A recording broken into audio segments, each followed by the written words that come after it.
Right,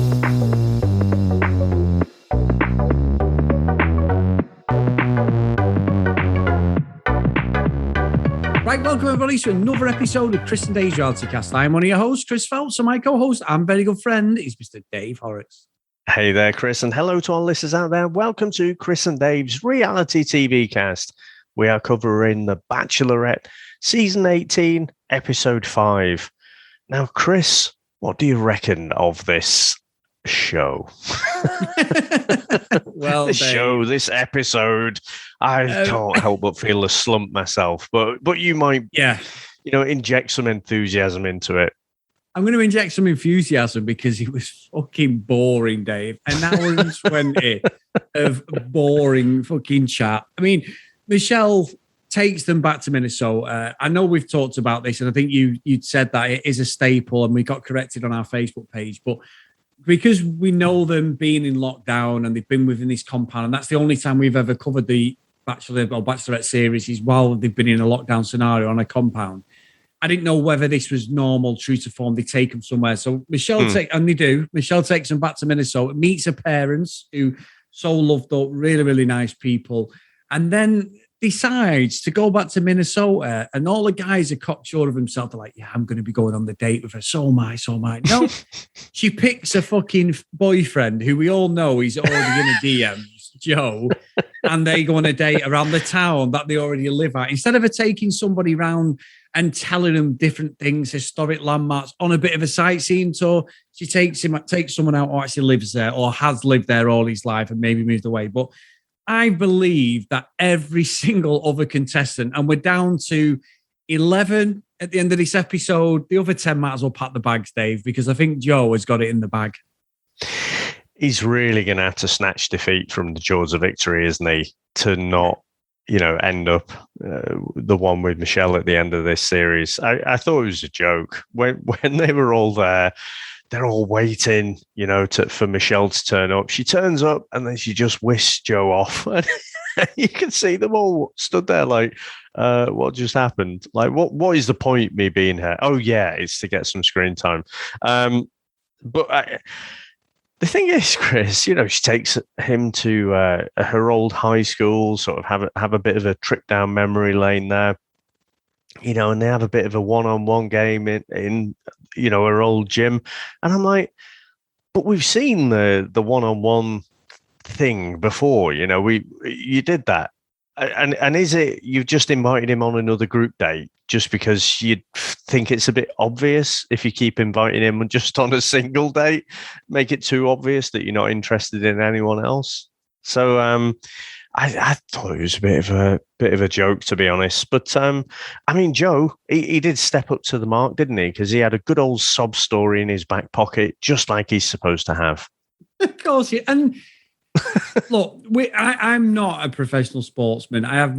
You've played football with me. You can certainly attest to that. I'm certainly not a runner either, but I have I love sport. Fuck off, Dave. I love sport. I love how you start these things off. You're like, I am not an astronaut, but I could fly that ship a lot better than he could. Yeah. No, but we've played in sports all our life. I've played football, cricket, rugby. I've done boxing. I've done, we've all you've done this MMA. I've done all sorts of stuff. You're the same. I'm a jack of all trades, but master of none. I'm not good enough. I never was good enough in any sport to do anything. But the story he tells her about his injury. Now, he could have had a scholarship. I know with that, it all deals with like your college grades, everything, and professionally. There is, and it is the 1%ers. There is a different path in America than there is in the UK. And the UK sports industry has got nothing to do with your education. If you are talented, you can basically down tools and never have to worry about that. Yeah. In America, you get a scholarship, you've got to have your grades right, everything, because they're setting you up for, if you fail, and there will be loads of people fail, you have got a degree in something, you've got a career and you've got a proper education. So I respect that side of it. So I'm not bad-mouthing that, but it just felt like they'd said to him, can you write down a load of stuff and let's see which one will give us the best sob story? And obviously, Michelle's a great basketball player. She takes him back to her home. high school to a locker. They're playing a bit of basketball. And then we get the story that he had an operation that would gone wrong. I've had operations on my ankles and that, Dave, my Achilles and that, maybe shit of football. But I don't know. It just always feels off when they're telling these stories. I never feel that they're being sincere. And he might be the most sincere guy on the whole show, but I've been burnt by people saying, oh, hang on, I had an ingrowing toenail, I had a hair growing out of my ear once, and my fucking balance was off, so I couldn't win the gymnastics tournament at school. It's just shit stories they have to come up with just to get that. But I mean, Michelle was crying because she knows she's a basketball player. Maybe it was true, Dave, or maybe I'm just being a heartless bastard. So what do you think, Dave? Well, it's hard to take it completely sincerely every fucking week, Chris. With everyone who ends up with some one-on-one time. I and I'm sure they all do have a sob story, but are we going to have someone going on there? It's like, when I was 17, I was so good at FIFA, and I got a blister one day, and I couldn't play for 2 weeks. And after missing out on that part of my development, I just fell behind. It's just like, oh, come on, for fuck's sake. I guess the thing that frustrates me, if it's like a spontaneous thing, don't know what word I was thinking of there, spontaneity maybe,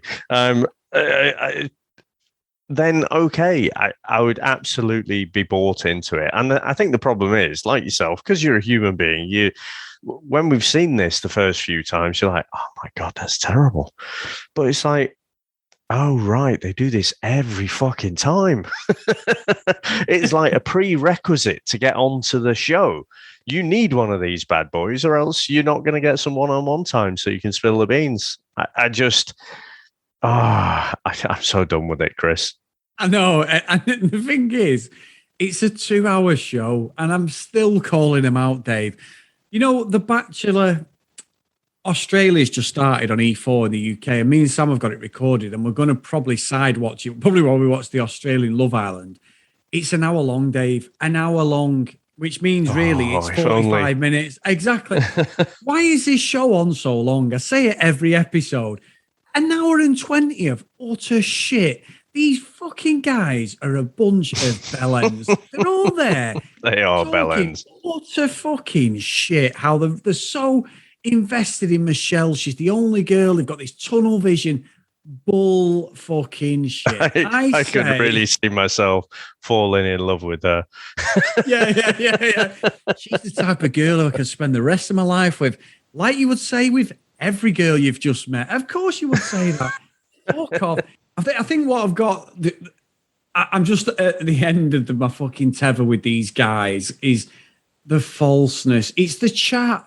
And I know Michelle's got to go along with it, and we've got the producers, and they're probably retaking and reshooting different things of the scenes there. I get that. It's not a one-shot and we're done thing. But I'm just like, Michelle's dad's there saying like, hopefully one of the guys is going to treat you out. And I'm thinking, on the other shows, the parents are like, I don't understand that. Why are you going out with so many guys? Haven't we, Dave? We've seen that on The Bachelor, The Bachelorette. We've seen the parents say, like, why are you going out with so many girls? Why are you kissing so many girls? Or why are you kissing so many guys?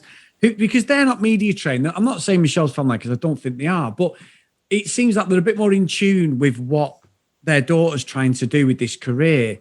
I do still think, though, Michelle, for all her skills and knowledge, and I think she's got more behind her than any of the other contestants I've seen so far, men and women. I think she's a really clever girl. I also think that there is still that I'm going to drop my teaching job, because if I can get and stay within this fucking Bachelor cult, shall we call it, Dave? Cult. I'd love to put an N in some of the people that are on it. But cult, it's so incestuous, and it frustrates me so much, because I'm just like, you're all fucking lying. You're all just telling a story. And each week, Michelle tries to weed out who the biggest liar is. And that's how I see it all the time. But I just think, I know we've gone around the houses, but I just feel that the thing with Joe was a waste of time. We've seen it. It was Dale Clare again, because it's like, why do we need to see him go around their own town? Take someone else. If you don't like the guy, fuck him off. That's the only way you're going to know. Joe's always going to be there in the background. You know that you're compatible with him. It just seemed that he got more screen time than I think he deserved, to be honest. I'm not really sure about Michelle. I think she comes across to me like she's more authentic than the previous kind of contestants, like Bachelor leads. The leads, aren't they? Yeah.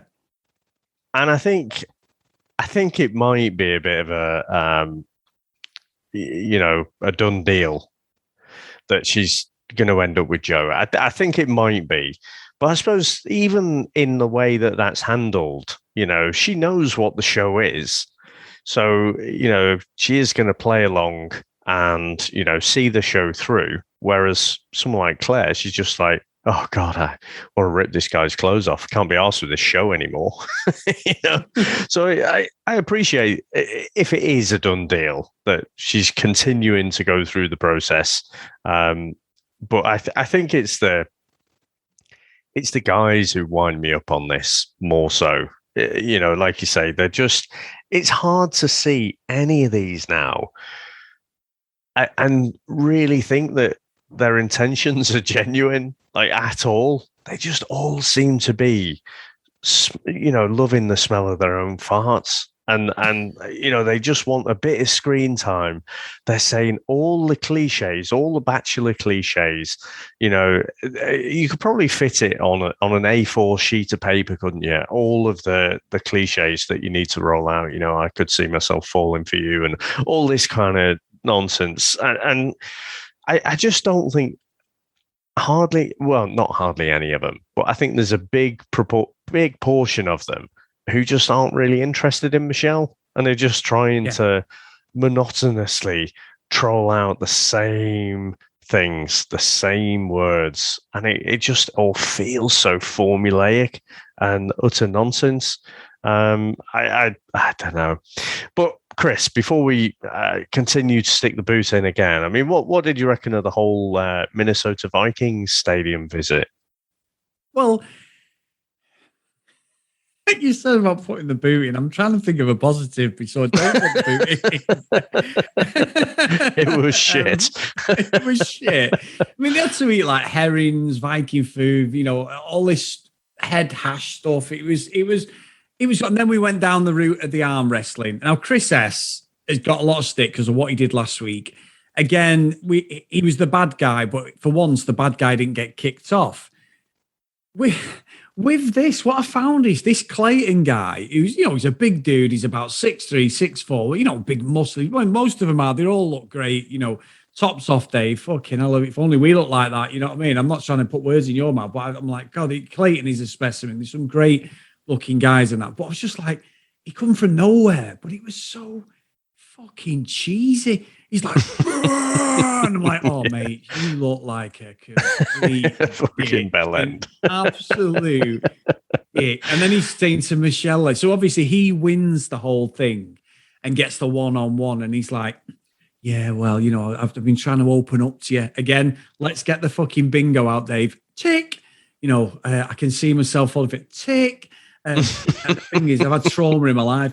Tick. And I was like, oh, you say, like you've just said, I think what you've just said analyzes it and actually describes it better than I could probably put it. It's formulaic. It's the same lines. The only one I found authentic was Martin, and we'll get onto that later. But, Clayton's so worried about upsetting her that he just talked in. He was dead passive, and he's like a politician. He didn't want to upset her, so everything he said was what he thinks she wants to hear. And I think that's where my issue is. I think you're absolutely correct, Dave. It's not that some of the people aren't genuine, but they're afraid to show their real side to Michelle. And because of that, you get these fucking robots who just talk shit. Every conversation is a different guy saying the same things. The only one I found who to challenge her was Martin, who again, his conversation, we'll talk about that in a minute, but his conversation, I feel, was being more honest. You want to go in a relationship with someone. I always find that, I'm in a long-term relationship, but first, what are you laughing at here? What are you like, don't fucking drop me in it. What are you laughing at here? No, I must admit, the whole Martin thing, I thought was the most entertaining bit of the show, to be honest. When he's basically saying about women being high maintenance. And I'm like, ooh, do you really want to go down there? So, yeah. So sorry. It up there. No, but I think he was being honest, Dave. That's an honest conversation. He didn't agree with her throwing his mate off in the last episode, did he? He said, was it Jason? I don't think that was correct. And she saw her ass over it. But it's like, but you can't just agree with you just because you're on the show, unless Michelle is doing that thing where she thinks nobody's allowed to challenge her, and then it becomes like she goes off in tears and all this stuff. I think he's allowed to express it. If she doesn't like him, kick him off. I don't know how you feel about that, Dave, but I felt he was the only genuine conversation that I saw within the show. Yeah, you might have a point. I mean, ultimately, Bachelor and Bachelorette is fucking ridiculous, isn't it?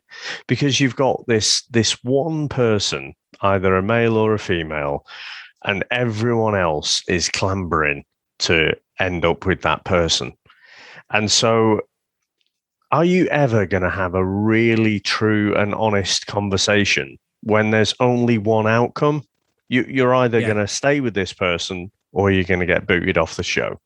Yeah. Yeah. So you're going to pander to them a little bit, aren't you? Yeah, of course you are. It's a holiday. It's Love Island, isn't it? Again, Dave. Look, when the couples recouple up, when they're not together, are they? But it's like, hang on, we can't get rid of her because she's my best mate and I want her to stay on the show with me a bit longer. It's all that stuff, you know what I mean? But the thing is with Love Island and like Bachelor in Paradise, you've got more than one option. So I mean, I must admit, I thought Martin had messed up a bit there, like opening the can of worms that was talking about high maintenance, because you could see again, she was kind of like a little bit put out by it. Now, I at the time of watching that did make me laugh, and I thought, oh, he's made a mistake there. But actually, now you put it that way, I think you're right. Because guess what, Chris? There are people, men and women, who are high maintenance in the world. Yeah. And so it is an open and honest thing to discuss that, maybe. I'm just entertaining the idea now in my head. And so the fact that it is, you can say the wrong thing and then very quickly you're on the shit list. You don't get a rose and you're booted off the show. That's for people who are, I'm going to call them Bachelor and Bachelorette professionals, Chris, because these guys, all of them, the guys and the girls on Bachelor, they've all studied the show. They've all looked at how people have played it and, who's done well, who hasn't done well. And they're all kind of becoming that robot. Like you said, they're just trying to not go outside the lines, and I think that's a completely unnatural thing to do when you're actually trying to get to know someone. Exactly. And look, I am not saying, because I'm sure someone's going to call me out on this, I'm not saying that Martin is the most stand-up guy in the show, but I feel that when he's been with Michelle, he's not been afraid, not to piss her off, to wind her up, to gaslight her, but just to say, well, actually, I don't believe that. I said it on the Married at First Sight Australia. I love the fact that Belinda challenged Patrick. Patrick was just, he would literally jump up and go for Bryce. And if he saw something wrong in whatever was going on with the other couples, he would say what he was thinking. He had no filter. But she didn't agree with him when he went after Bryce. And she said, I think you were wrong what you did. And I respected her for that, Dave, because I thought, you know what? Whatever happens with you as a couple, you've got to do that. Sam would do it to me, Dave. I'm not sure that's a completely correct parallel, though, is it? Because in that scenario, Patrick had said something and she said, I don't agree with that. Martin's just calling out saying, I'm a bit worried that you might have been high maintenance. I think that's a different thing, to be honest. Don't make me think about this. In the same way that, when Piers Morgan was going after the politicians on how they were handling the pandemic, that was entertaining and that was good. But Piers Morgan's still a bellend. You know what I mean? It doesn't make him a good guy. No. So I'm not. Okay. I'm not saying that. I'm not saying that because I don't know. what Martin's reasons are for making that comment about being high maintenance. I'm not sure if it was, because he was trying to have a real conversation, or he's got some kind of prejudices, misogynistic tendencies that, have him call out that sort of thing. I don't know. So I don't think it's that he's trying to have a real conversation. It might not be, but it just felt it was more organic than anything else we'd seen, especially on this episode, because for me, it just stuck all the time. Yeah, it's the same. Like you just said, that's exactly what I mean. It's the same script over and over. He's the only one who's And like I say, I'm not justifying whether he's a prick or not. I'm not saying I'm a fan of his, but when I've sat there and watched him, I am waiting, thinking he's going to piss her off in a minute. Because everyone else is afraid to piss her off, and that's because it's so fucking boring. It's like dishwater.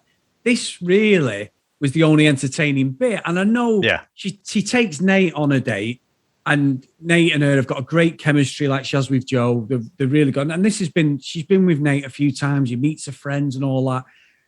I'm not sure about Nate, Dave. I'm not 100% convinced that he isn't thinking of after the show, or whatever. But when they're together, there's a great chemistry. Like who else? Who is there? To not thinking about after the show. Stop it now. Sorry, I keep teasing you. I tell you, you're fucking right, and I know you are. We're not sure. We're a bit on the fence, or slightly the other side of the fence on Martin. I think where we won't be on the other side of the fence, and in any doubt, Chris, about who is a prick, and that is Chris Sutton. And I'm not talking about the ex-Blackburn striker, of course, but Chris Sutton off this show. He's also a bell end. But what an absolute tit. I mean, all the way through that Vikings date, you can see he's just like an angry little gnome or something. He's just getting more and more het up and like not particularly making an effort at the cocktail party or anything. And he feels like he was owed something, because he stood up for Michelle in the last episode. And I just thought it was a joke. Yeah, and I'm with you completely. And what I found interesting was he's done that same thing, ruins her date with Nate, doesn't he? He comes over and he speaks urgently. Because I'm thinking, well, I'll tell you what, the only way that I could justify and not give him a pelter was if he goes to her and says, look, he could have waited till the end of the day, but he could say to her, I'm going, you've not listened to me. I don't think there's any point me challenging this. It's a bit of a waste of time. I don't think there's anything between us, so I'm off. I'd have not respect, but I could understand. But it was that same old nonsense, like, I need to speak to you. And then I must admit, what my jaw hit the floor on was Michelle pretty much agreed with him. I was thinking, Chris S is gone here because it was a bit weird. It was weird because anybody on this show who challenges the Bachelor or Bachelorette, and you could see like Michelle was doing the classic putting a hand over her mouth because she was worried about what she was going to say. The body language was all wrong for her to actually agree with him. I honestly thought she was going to say, there's the fucking limo, Chris, fuck off. And she didn't. And she went, I can completely understand. I agree why you did it. And I'm thinking, oh no, he's going to get a stay of execution. But what a dick, Dave. I totally agree with you. What an absolute dickhead he is. But the thing is, Chris, talk about producer manipulation.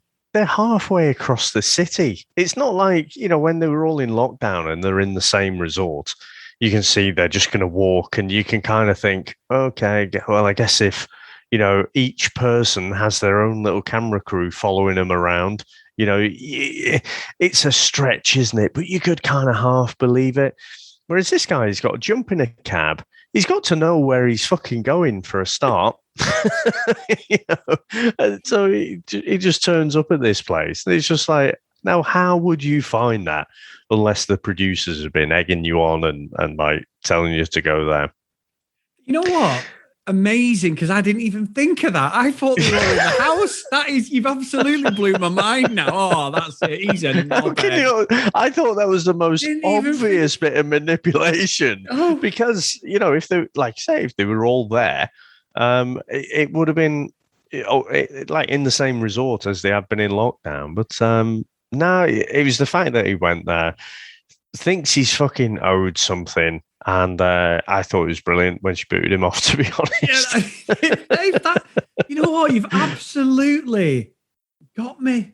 I didn't even think about that. Oh, how did I not even pick up on that? That is unbelievable. And I've only just watched this before we recorded. I don't believe it, Chris. I'm also rocked that the reality radar might be a bit wonky.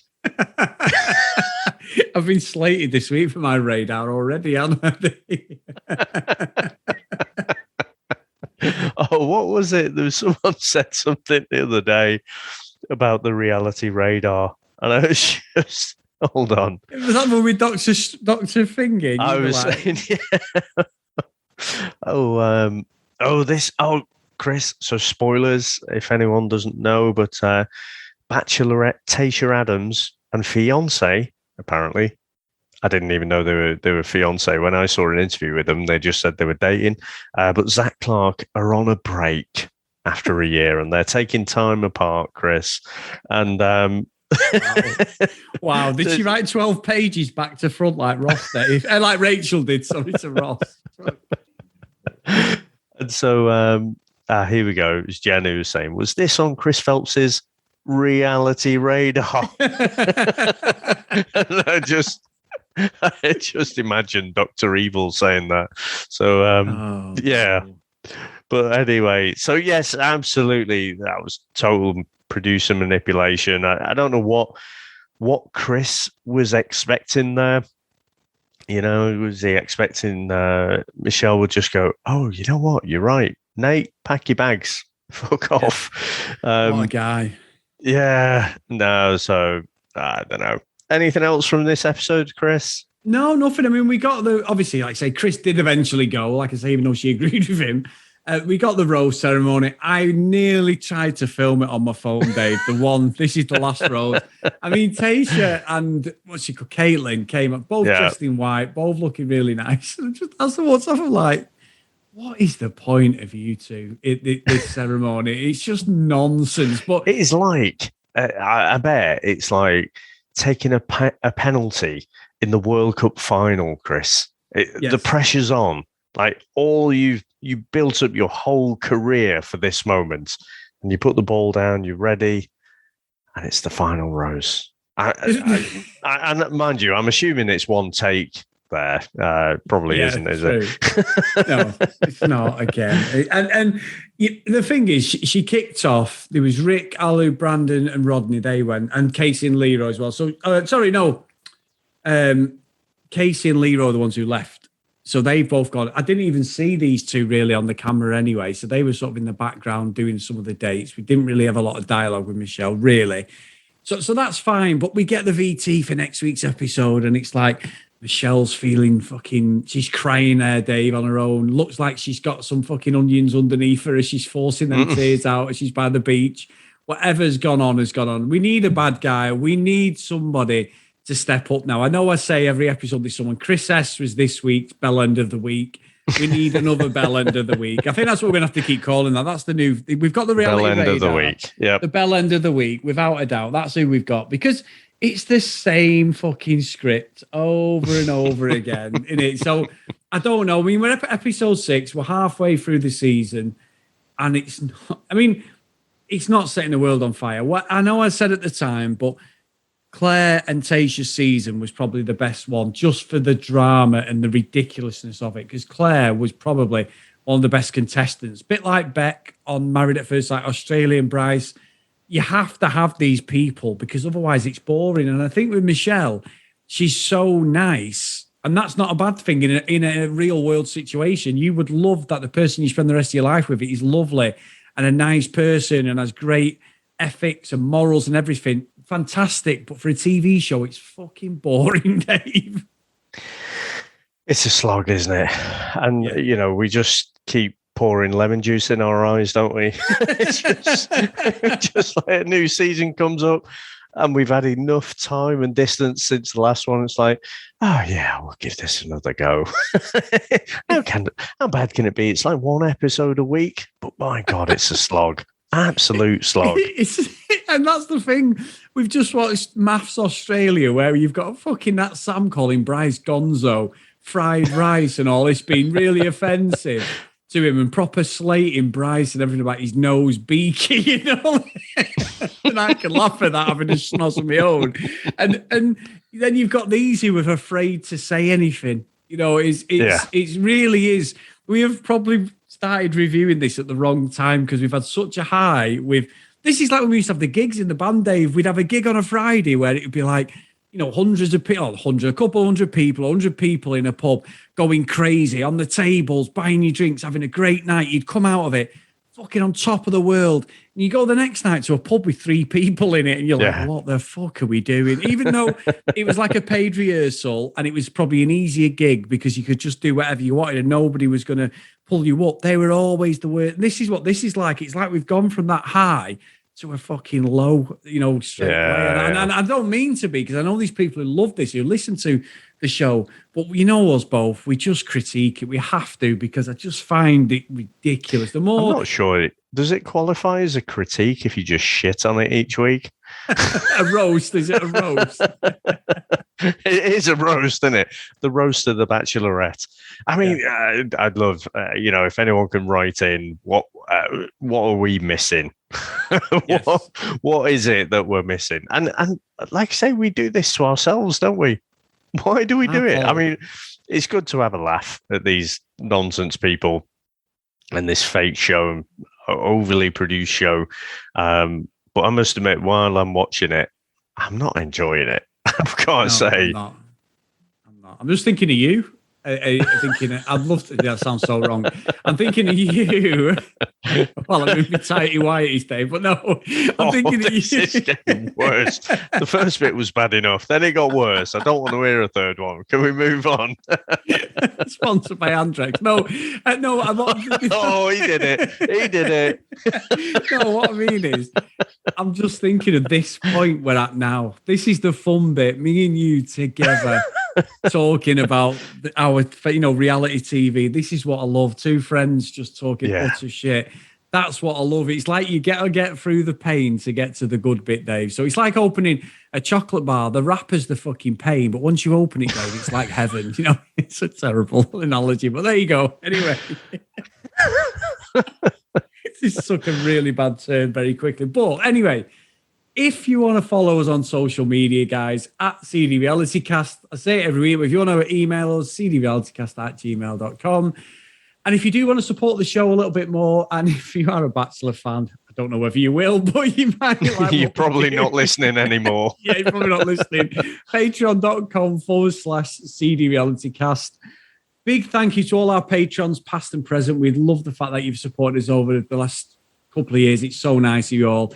And just before we do the roll call of honour, get over to Facebook, Chris and Dave's Reality TV Cast, and give us some abuse over there, because we love talking about it and chatting about different things. And I promise you guys, Love Island Australia is starting today in my house, Dave. So we are going to be catching up, hopefully, pretty quickly, as long as the schedules meet with us. So yeah, let's hope so.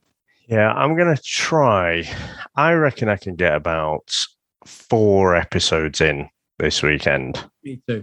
So I'm not committing to how quickly we can get through them, but I think when we've watched 5, then we'll release an episode. So we might be a little bit erratic just as we try and fit it around life and everything. But I'm not sure we'll catch up before the end, but we'll try. Yeah, and I think what's going to be interesting, Dave, is a lot of our listeners usually watch it with us because we're current, aren't we? We're doing current. We're going to be watching it and giving our critique from a disadvantage until we catch up, because they know what's going on. Yeah. So we're going to be like, oh, this guy, he's great, isn't he? And he turns out to be a massive bell end or something. Yeah. What a guy. You'd take him home to your mum, wouldn't you? And all this. Yeah, okay. Yeah. So anyway, you're right. So we're going to do that, guys. Dave's right. We'll get 5 in the bag and then we'll do an episode. So big thank you again. Here's the roll call of honour for today, Dave. So we've got Ken Gustafsson, Lucky Lulu Green, Lauren Tracy, Susan Priscilla, Dee Dee, Katie, Libby, Helen, Joanna, Zoe, Amy, Claire, Noreen, Brianna, Helen, Keith, and Michelle. So thank you so much, guys. And just make sure that you go over to Facebook because there's some great chat on there, Dave. Really, really good. And it's just nice to go back to what we know. Love Island is what created the podcast, and we're going back in, Dave. And if the reports are correct, it may be on a par, if not better, than Mass Australia, and that is going to be amazing.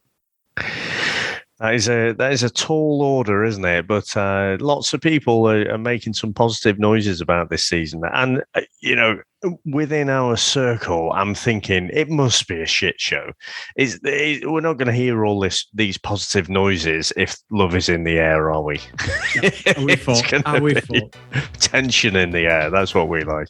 That's what we want, don't we, Dave? No, thank you, mate. And you make sure you have a good weekend because... I'm going to eat loads of chocolate, Dave, because I'm 43 in 3 days. So it's not very good for my waistline, but it's great how I feel when I'm eating it. Yeah. So there you go. Well, I'm off to have a glass of wine as well. So thanks for listening, everyone. And I'll speak to you next time. Bye.